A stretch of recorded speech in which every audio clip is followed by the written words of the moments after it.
అందరికీ నమస్కారం. ముఖ్యంగా స్టేజ్ ని అలంకరించిన పెద్దలకి, స్టేజ్ కింద ఉన్న నా సోదరిమణులందరికీ నమస్కారం. నా పేరు సింధు. నేను తెలంగాణ నిరుద్యోగ యువతని రిప్రజెంట్ చేస్తూ మాట్లాడుతున్నాను. సో ఈ రోజు మనం అందరం ఇక్కడ గ్యాదర్ అవ్వడానికి కారణం ఏంటి? కాంగ్రెస్ ప్రభుత్వం మనందరినీ యూత్ డిక్లరేషన్ పేరిట మోసం చేసిందా లేదా? ముందుగా ఇక్కడ ఉన్నందరినీ నేను ఒక క్వశ్చన్ అడుగుతా.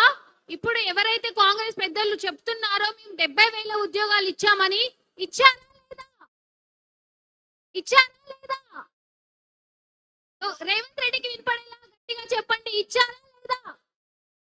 రేవంత్ రెడ్డి గారు ఇప్పుడైనా మీకు కళ్ళు తెరుచుకుంటాయని నేను కోరుకుంటున్నాను. మీరు చెప్పినారు కదా ఇచ్చామని, ఇవ్వలేదు అని నా నిరుద్యోగ సోదరులు చెప్తున్నారు కాబట్టి మీరు దయచేసి కళ్ళు తెరుచుకొని అబద్ధాలు చెప్పడం మానేయండి. ఈ రోజు యూత్ డిక్లరేషన్ పేరిట మనందరి భవిష్యత్తుకి డెత్ డిక్లరేషన్ రాసింది కాంగ్రెస్ ప్రభుత్వం. అవునా కాదా? అవునా కాదా? సో మనం అందరం కలిసి కట్టుగా ఏకంగా ఉండి రేవంత్ రెడ్డి గారి రాజకీయ భవిష్యత్తుకి మనం గోరి కట్టాల్సిన అవసరం ఉందా లేదా? అందరం కలిసి కట్టుగా పనిచేద్దామా? ఈ స్టేజ్ మీద నుంచి నేను రేవంత్ రెడ్డి గారికి ఒక్కటే చెప్తున్నా, మేము ఇన్ని రోజులు ఉద్యోగాల కోసం కొట్లాడుతుంటే మా మీద, మా సోదరిమణుల మీద ఎన్ని రకాలుగా అక్రమ అరెస్టులు చేశారు, ఆన్లైన్ ట్రోలింగ్స్ చేశారు. ఒక ఆడబిడ్డలను కూడా చూడకుండా రోడ్డు మీద ఈడ్చుకెళ్లి అరెస్టులు చేసిండ్రు. సో ప్రజాప్రభుత్వం అంటున్నారు కదా, ప్రజాప్రభుత్వంలో ఇది ఎంతవరకు సమంజసమని నేను అడుగుతున్నా. ఇటువంటివి ఇక మీదట మేము సహించేది లేదు.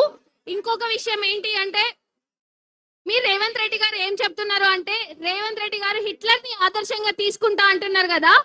అదే హిట్లర్ ని ఆదర్శంగా తీసుకున్న మీరు ఒక్కసారి చరిత్ర తిరగేసి చూస్తే ఎమర్జెన్సీ పాలనలో ఇందిరాగాంధీ గారిని అడ్డుకున్నది యువతనే, అవునా? సో మళ్ళీ ఇప్పుడు మనం అదే యువశక్తిగా ఎదురు తిరిగి రేవంత్ రెడ్డిని గద్దె దించుదామా వద్దా?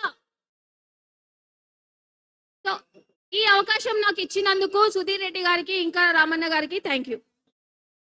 జై తెలంగాణ.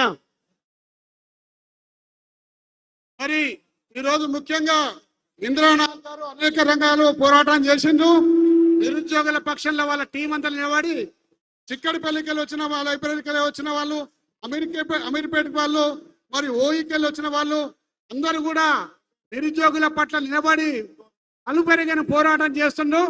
అందులో ముఖ్యమైన భూమిక పోషిస్తున్న ఇంద్రనాథ్ గారు ఇప్పుడు మేము ముందు మాట్లాడతాం.